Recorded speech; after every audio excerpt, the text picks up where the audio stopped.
Atividade física, saúde. Exercício, muito mais saúde. Esporte não é saúde. Então você imagina uma pessoa que tem uma predisposição genética por um transtorno de humor, por exemplo, e tá fazendo uso de anabolizante. Faça mais abdominais pra perder barriga. Isso é um baita de um absurdo. O pãozinho não te engorda. O que engorda é a cerveja que você toma no final de semana.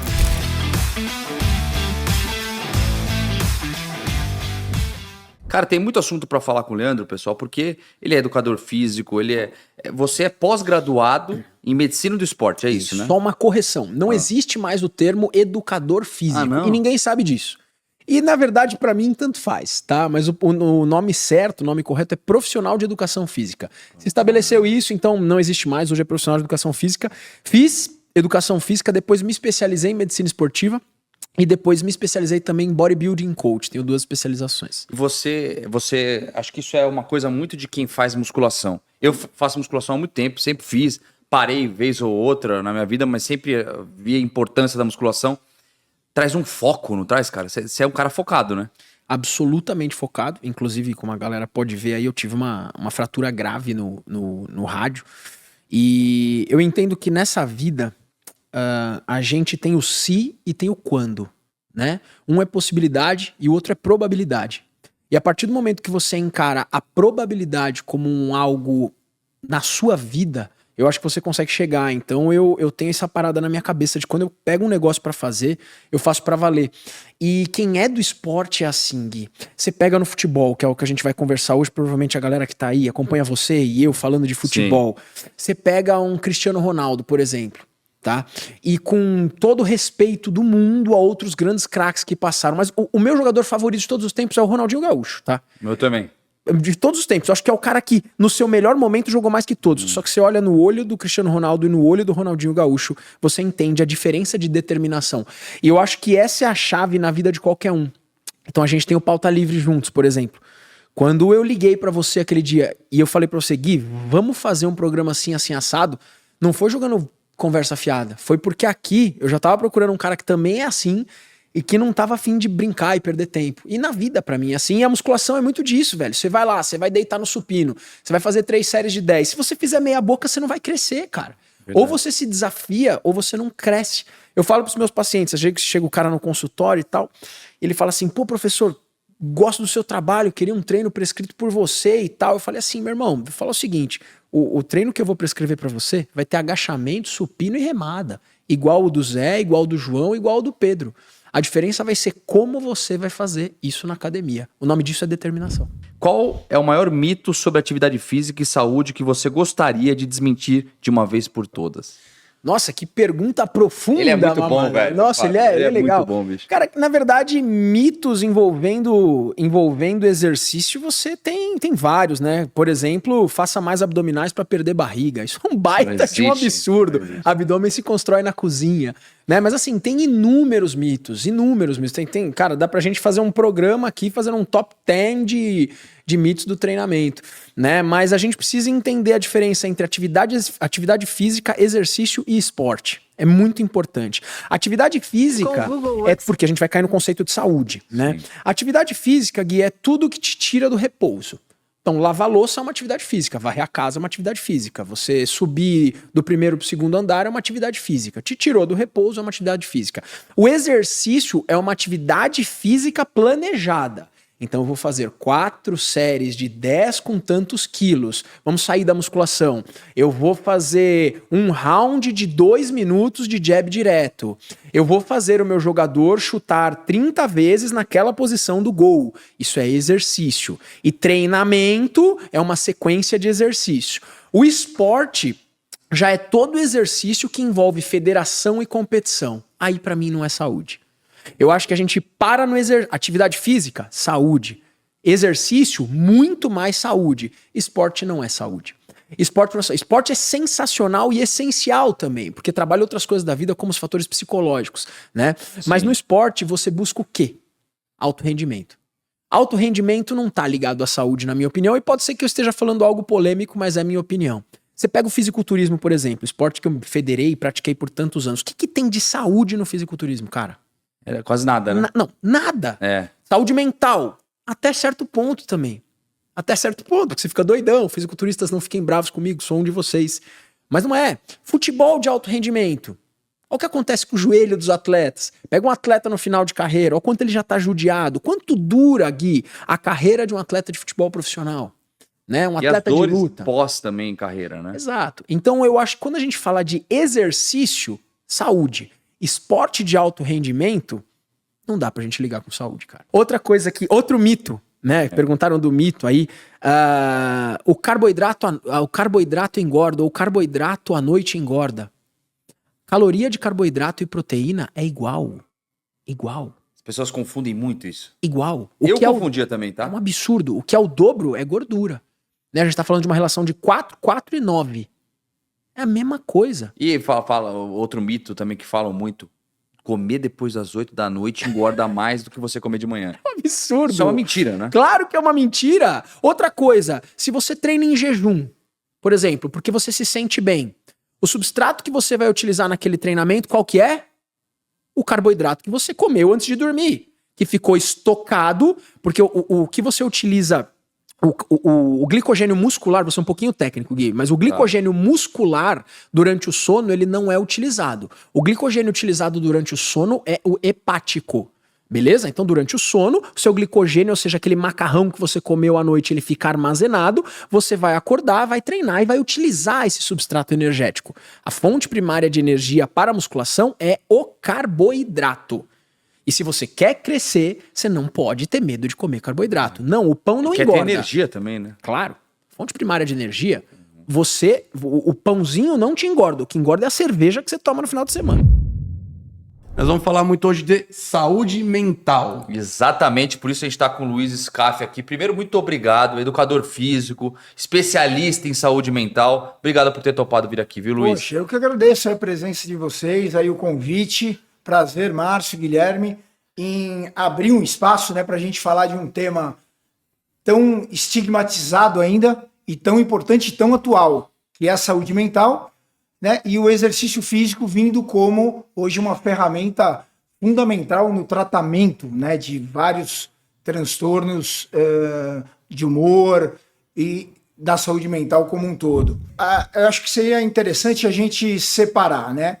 Atividade física e exercício físico. Atividade física é todo o gasto calórico que você faz, que você realiza durante o dia, que pode ser dentro de uma atividade esportiva ou não, né? Por exemplo, caminhar, lavar uma louça, fazer uma faxina em casa é considerado uma atividade física.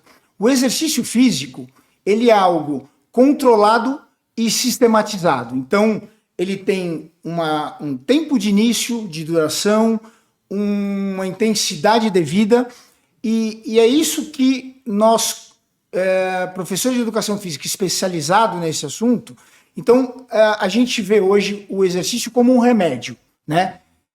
E cada remédio existe uma dose, né, a ser dada e um tempo de uso. É exatamente isso. Então hoje nós temos doses específicas para alguns transtornos de humor. Por exemplo, para ansiedade, é diferente já da depressão. Para ansiedade, a gente trabalha... hoje, para fazer um resumo, tá? A Escola Americana de Medicina do Esporte, que é a maior referência do mundo hoje nesse segmento, ela fala que para que você tenha hoje uma saúde física e mental, você tem que combinar o exercício resistido, que seria o exercício de força, a musculação, aliado com exercícios aeróbicos, que seriam uma natação, ciclismo, corrida, exercício de corpo e mente, que aí entra algumas técnicas de yoga, pilates, meditação e exercício de flexibilidade. Então esses são os 4 pilares né, que se unem para que você tenha uma saúde mental bem equilibrada através do exercício. Hoje, os guidelines são as diretrizes das organizações mundiais de saúde mental. Hoje nós não temos ainda uma regulamentação, um direcionamento para qual tipo de exercício é mais específico. Por quê? Porque os estudos vêm saindo diariamente, né? Mas para que entre como uma diretriz, isso demora muitas vezes 5, 10 anos para que se entre como uma diretriz, exatamente para que você fale qual o melhor exercício hoje para ansiedade, para depressão, né? Os guidelines hoje, as recomendações é que você combine os 4 pilares. Mas hoje, nós, como estamos trabalhando com a ciência, né, tem muitos estudos científicos saindo de relevância, e a gente hoje já consegue dosar o melhor tipo de exercício e a dose para a ansiedade. Então, por exemplo, pessoas ansiosas tendem a ter serem mais adrenérgicas, né? Então, pensa comigo, são pessoas que já têm uma liberação de dopamina maior, de noradrenalina, adrenalina. Esses pacientes, a gente vai trabalhar com doses combinando o exercício resistido e o aeróbio, mas em doses moderadas e contínuas, para que a gente consiga ter uma liberação de alguns neurotransmissores e algumas miocinas hormonais, para que esse paciente, esse aluno, ele consiga abaixar um pouco o nível de hormônios adrenérgicos. Eu acho muito importante falar de anabolizante, porque a gente já brincou várias vezes com você, inclusive no Pauta Livre, sobre isso, e é muito importante entender o que é, porque infelizmente, o que me parece, e na minha época tinha isso também, tá? Vou tomar uma bombinha pro carnaval. Putz, tinha um monte de amigo meu que fez isso. Eu nunca fiz isso, mas, cara, muitos amigos meus fizeram. E, pô, realmente, o cara ficava, não sei o quê. Mas, cara, sem acompanhamento médico, comprava de terceiros. Underground. O negócio... Vamos largar a hipocrisia aqui, tá? Eu acho que é um podcast na internet, a gente tem que falar. Fisiculturismo profissional, principalmente, e amador também, tá? A gente tem uma batalha química envolvida no esporte, né? O fisiculturismo natural. Cara, o fisiculturismo natural, existem federações naturais, fora do Brasil existem, no Brasil já tem 1 ou 2, se eu não me engano, mas como é que funciona, Gui? Fisiculturismo é sinônimo de batalha química. Inclusive, quando eu fui coach de fisiculturismo por muito tempo, eu me afastei do esporte, né? Me afastei completamente. Mas a química, ela faz parte da estratégia do cara que vai subir no palco. Do cara, da moça, enfim, que vai subir no palco. E é extremamente complexo. A partir do momento que você coloca o hormônio numa pessoa, vamos entender uma questão. Hormônio faz o quê no corpo humano? Hormônio controla função. Essa é a parada do hormônio. Hormônios controlam funções. Eu tô falando da testosterona, eu tô falando da insulina, eu tô falando dos hormônios tireoidianos. Hormônios controlam funções. A partir do momento que você desestabiliza essas funções, você pode dar um tilt no seu organismo. Esse é o ponto, né? Então a gente não pode chamar isso de saúde. Só que o cara que tá lá no palco, primeiro, ele quer vencer, ele quer apresentar o melhor dele, né? E os atletas profissionais, eles vivem disso. É o ganha-pão dos caras, Sim. né? Então E ganha bastante dinheiro hoje em dia, os tops, né? É os tops, né, Gui? Só que assim, por exemplo, eu competi no cenário nacional por 5 anos. Eu paguei pra competir os 5 anos, cara. E eu nunca Não teve tomei... um patrocínio? Cara, patrocínio de uma marca de suplemento ou outra, Gui, mas eu tirava muita coisa do bolso. Muita coisa. Pra você ficar bem no meio disso, você pagar uma equipe, um treinador, nutricionista, um médico, pra você treinar, pra você utilizar os farmacológicos, o tanto de frango e ovo que você compra no mercado. Você vai no mercado, você gasta uma fortuna. Entendeu? É complicado. Fora todo o processo psicológico. Né? Porque assim, sabe o que é vigorexia? Não. Transtorno psicológico? Vigorexia é você ter uma distorção da sua própria imagem, né? Então você se olha no espelho, você tá shapeado, você tá daquele jeito. Só que você se olha no espelho e nunca tá bom, cara. Sempre quer mais. Sempre quer mais. E as pessoas, não só os fisiculturistas, eu vejo isso muito em consultório, né? Em função de rede social, de você olhar aquela pessoa que tem aquele shape, você imaginar que você pode chegar naquele shape e tal, não sei o quê, mexe com a tua cabeça, porque você olha pra você no espelho. E você no espelho, você sempre olha o teu ponto fraco, cara. Verdade. Você olha pra aquela gordurinha que te incomoda. Você tá parecendo o Renato Cariani, você tá parecendo, sei lá, o Siban. Só que você vê aquela gordurinha e você fala, putz, isso aqui não sai. E aí aquilo te deixa muito pirado. E quando você para de usar esteroide, por exemplo, isso fica muito pior, cara. Muito pior. Porque tira do eixo, né? Você Totalmente. fica 100%. Você fica pirado, cara. É, É imagino. muito louco. Então, assim, como é que a gente pode falar que isso é saúde, né? Agora, porém, todavia, é melhor. Eu prefiro uma pessoa. Sai do esporte, sai do fisiculturismo. De verdade, vamos largar a hipocrisia nesse podcast. É pra isso que a gente tá aqui, Claro. tá? Eu prefiro muito mais um cara que vá num médico, fala que quer utilizar a tal substância, ele vai sair com uma receita, ele vai fazer o que tem que saber. Não tô falando que isso é saudável, em momento nenhum. Tá? Mas ele vai ter o acompanhamento de um profissional que sabe o que tá fazendo, só que é um cara que vai, que treina, que faz dieta, do que aquele cara que não usa nada, fica criticando quem tá usando anabolizante o tempo inteiro, mas é o cara que bebe de quinta a Tá domingo, com a texto a 100. tá com uma testo no chinelo, vive comendo fast food, vive pedindo um monte de comida que a gente sabe que não vai fazer bem pro cara, e vai, toma um negocinho, usa um negocinho na balada e tal, não sei o que, e fala assim, você vai morrer porque você usa anabolizante. Pô, fica quieto e deixa o cara fazendo as coisas direito do jeito que ele quer. Eu acho que cada um é cada um e tem que assumir seus riscos, cara. Gui, sabe qual é a palavra que separa o anabolizante da cura pra doença? Qual? A dose. É remédio, né? Vou expor isso daqui. A avó da minha esposa, um beijo, inclusive, ela tem mais de 80 anos, 81 anos, né? E a vida dela, cara, era levantar no domingo e ir pra igreja. E em função de fraqueza no quadril e dor no quadril, ela não conseguia mais ir na missa, né? Ela fez uso de decanoato de nandrolona na dose adequada. Quem arrebentou com os esteroides foram os fisiculturistas e as pessoas que usam por estética, com todo respeito, né? Sim. O que aconteceu com 4 semanas de uso?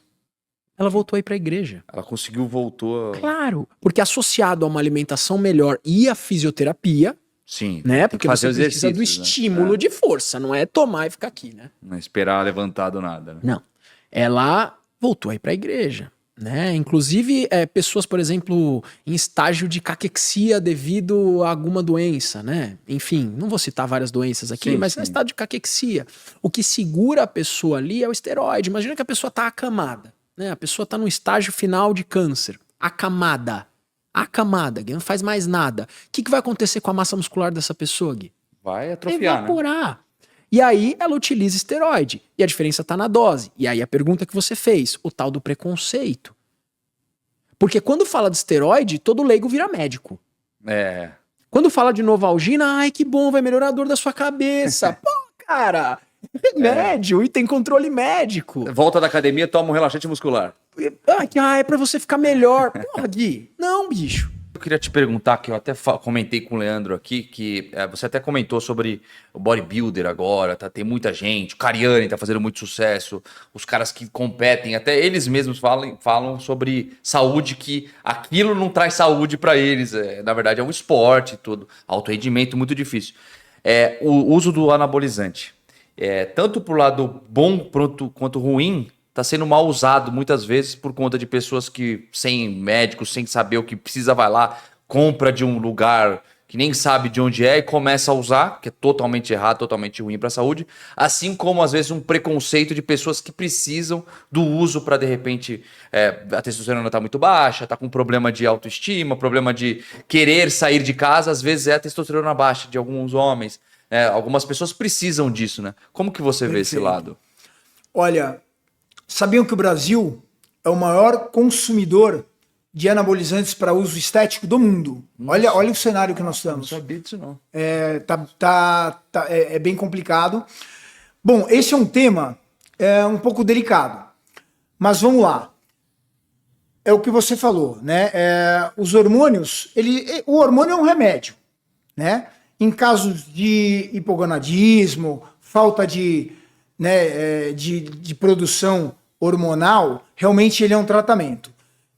Nós estamos vivendo um cenário estético muito grande, né?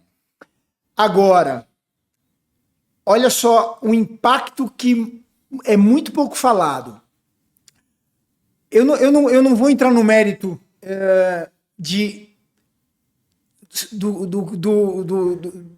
muito menos do preconceito, né? Se é bom, se não é bom. O caso é, tem indicação ou não? Ok.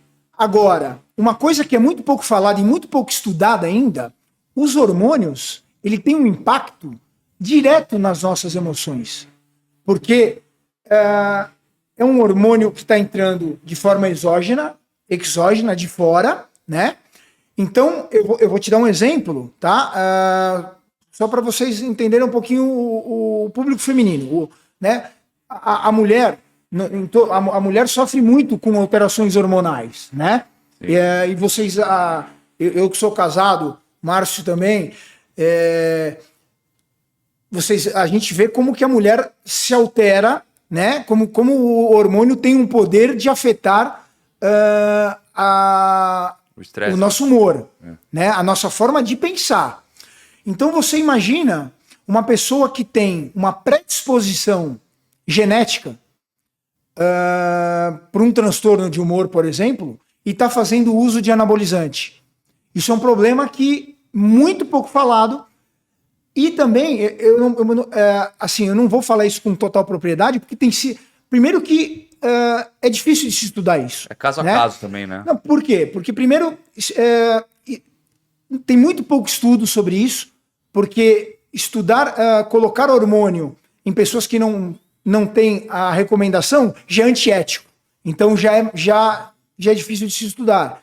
Então o que acontece? Então imagina, nós estamos num cenário de um uso muito crescente, né, principalmente de jovens buscando estética, ao mesmo tempo um aumento da saúde, do problema de saúde mental, e a gente não está fazendo esse link, tá? Pode ser isso que ele pode ser um desencadeador, tá? Não estou falando que todo mundo que vai usar hormônio vai acontecer, vai ter, mas sim, a gente já sabe que os hormônios afetam o humor. Então, uma predisposição estressor do trabalho, como a gente falou, que não existe uma causa única, né? Para, por exemplo, desencadear uma ansiedade e uma depressão, o uso indiscriminado de hormônio, com certeza, isso eu posso falar com certeza, pode ser um preditor, um desencadeador para um aumento de uma ansiedade ou de um caso de depressão. Que a gente fala muito de negócios também, né? O pessoal quer saber como ganhar dinheiro, essas coisas. Bora! E tem uma coisa que eu acho muito importante que é associada a isso que a gente está falando agora, e que eu já vi na minha própria vida. Quando eu teve uma época que eu estava meio mal, parei de treinar, eu sempre treinava, e isso perde o rendimento no trabalho. E qual que é a importância de você não estar acima do peso, você estar com a saúde correta e praticar exercícios físicos? Não precisa ser... É que musculação eu acho muito importante, as pessoas fazerem musculação. Inclusive tem até um estudo que fala que as pessoas que treinam perna na musculação... Aumenta a longevidade. A longevidade absurdamente, porque ela vai continuar andando, né? Que é um negócio que vai atrofiando com o tempo, né? E qual é a importância de você praticar exercícios físicos para você conseguir trabalhar com mais ânimo, ter vontade de levantar da cama, fazer um curso, estudar? Gui, para começar, vamos pensar no efeito prático do exercício. Desliga a chavinha da musculação. Vamos falar sobre exercício físico. No momento que você está treinando, seja o que for, a corrida, a bike, a natação, a luta, você tem a secreção de alguns hormônios ali para controlar funções, né? E a secreção desses hormônios acabam controlando as suas funções a ponto que você vai fazer determinada ação no seu trabalho ou no seu relacionamento, você tá melhor, você tá mais feliz, você tá mais disposto, desde que o treinamento não seja excessivo. Sim. Senão você entra em overtraining, aí é uma outra história que a gente pode conversar em outro momento. Então a gente tem essa questão fisiológica da secreção hormonal, tá? Mas tem outras coisas ali também. Melhora da autoestima. Gui, quem não gosta, cara? Ah, eu não ligo pra estética. Poxa, cara, quem não gosta de se olhar no espelho e se sentir melhor? Entendeu? Quem não gosta de caber melhor numa roupa, né? Então, a melhora da autoestima associada à secreção hormonal, associada à redução de dores, né? A pessoa, ela tá cansada, tá toda travada, ela vai trabalhar, ela tá com uma postura melhor, ela anda melhor, ela trabalha melhor. Né? Mais vontade, né? Então, o treinamento, todos os estudos que você procurar, se entrar no PubMed agora e digitar, você vai encontrar 99,9% dos estudos associando exercício à melhora da qualidade de vida. E eu acho isso fantástico. Eu acho que para isso serve o meu trabalho.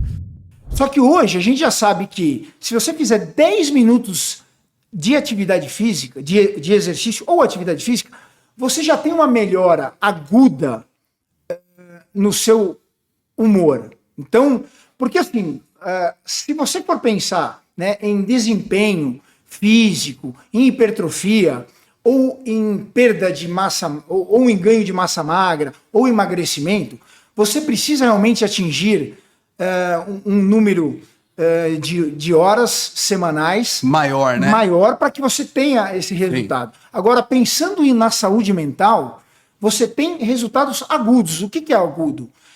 Você fez 10 minutos de esteira, por exemplo, ou uma caminhada, o seu corpo ele já vai ter essa liberação hormonal. Então você já ajuda de alguma forma. Você já vai ter um impacto ali neurobiológico no teu humor. Tá? Isso é já comprovado cientificamente e você sente isso.